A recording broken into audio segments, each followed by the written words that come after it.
Now let's talk about the assembly code and see what are the different aspects of assembly language itself.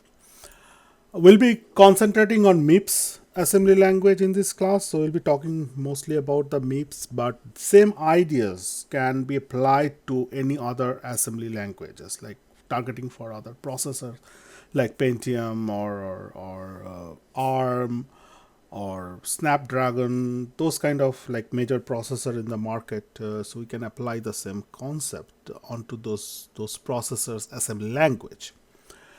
Now we have seen this machine code like in the very beginning of the lecture, and then equivalent, we say the equivalent assembly code is something like this for the MIPS, of course. And if we kind of look at these bit patterns, we can detect that there are some repetition of pattern, at least at the MSB position, 6 bit, and like that, right? And if you look at the corresponding assembly code, if you see this 6 bit corresponds to what the instruction is doing, whatever that instruction is. Don't worry about at this point what this mean, but it's more like for example 000. This is a special case, by the way. If both zeros represent two different instruction, I'll come to that later point of time. But look at, for example, yeah, these two, right? These two pretty much your add I, and this guy like 1000011. This code represents something called LW. We'll also talk about this later, not in this lecture. And then let's see, 000010 is basically jump, and so on and so forth. So, and see, add I is repeated somewhere here, also add I here, add I. So some part of this bit pattern kind of serves at what the instruction is, right?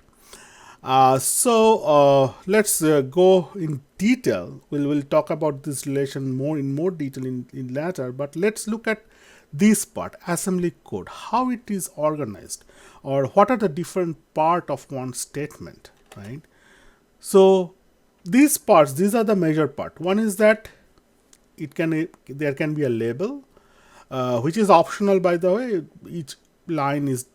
Each instruction line does not need to have a label. Okay, so this is optional, and we'll see there are some application of having a label.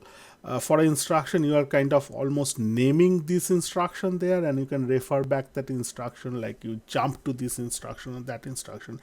It mostly for that purpose, like those you can specify a specific instruction which to be executed at latter point of time. You can refer it back. Then you have the mnemonic. Mnemonic is a 2-3 letter like words, which usually expanded into some meaningful like couple of words or sentence. For example, LW stand for load word, which does load some word which is like 32-bit from a memory location into some register in the processor. Okay, so but they are like for they compact this naming into 2 or 3 letters. Usually there can be 1 letter instruction as well. Okay, but we call it a mnemonic. And then we have mnemonic followed by some argument, which can be optional also. Like there can be certain mnemonic or instruction which doesn't need an argument. For example, in this previous slide, look at this push.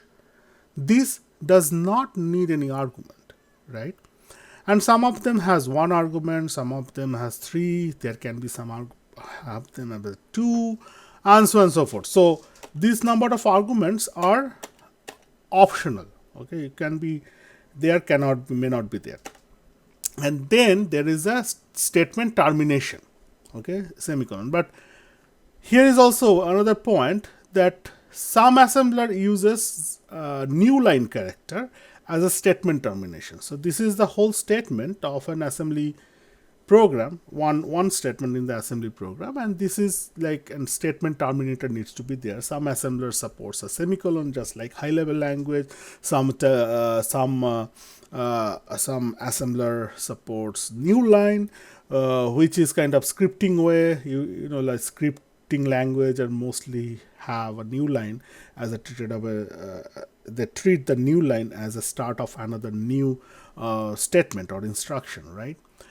The assembler we are going to use in this class has the new line as a statement termination. Okay, it doesn't have semicolon, but I just put it there just to make sure that you also, if you see somewhere there is a semicolon, you know that for that specific assembler it treats semicolon as a statement termination. Okay. Now let's look more into detail on the MIPS assembly code. Okay, MIPS assembly code and language. First of all, there are three classes of MIPS assembly code. One is the register type or R type, which usually of the form like a mnemonic and 3 argument followed by that. Okay, which are reference to some registers. Okay, registers in the registered file. So this specific example or this specific instruction says that you add the content of register 2 and register 1 and put the result into register 3. Okay, but the point is that you have an instruction which all the arguments, which usually picks up 3 arguments usually, and all the arguments are of registered type. However, there is an exception. I'll also talk about that later. Okay, there is an exception which does not really bound to the fact that all the arguments has to be a register for certain instruction which is also R type. Okay, but in general all the R types usually have their 3 arguments and all of the arguments are registers. Now immediate, another class which basically is this kind, like you have 2 registers in their argument and the third argument is usually an immediate value. Like this one, for example, 0xa is a hex representation of value 10, right? So this statement says that, hey, get the value content in from the R1, add 10 on top of that and put it back the result in the R1. So that's the function of this specific example of I type instruction. The point is that it is also usually 3 argument and you have one of them operand arguments is your immediate type. You are typing the value directly into the program. Okay, so sometimes these arguments are also called operands, by the way, first operand, second operand, third operand, and so on and so forth. So that's okay. All right, so we'll interchangeably using the operand and the argument in context depending discussion. Then there comes another type called a jump or J type. For example, JMP is one of them. I think MIPS short it to the J. Okay, just one letter. But anyway, in general, so it followed by one argument, which is usually a label. Okay, so remember the label we talked about in assembly code. You can optionally specify a label associated with an instruction. So it's telling that you go, so next instruction, from this point, next instruction is going to be that instruction which is associated with this label L2. Okay, but this kind of format is called J-type instructions. It may be, there may be some J-type instruction which may not even have that one argument. Like for example, the push, right? Push doesn't have any argument associated. It just do it function.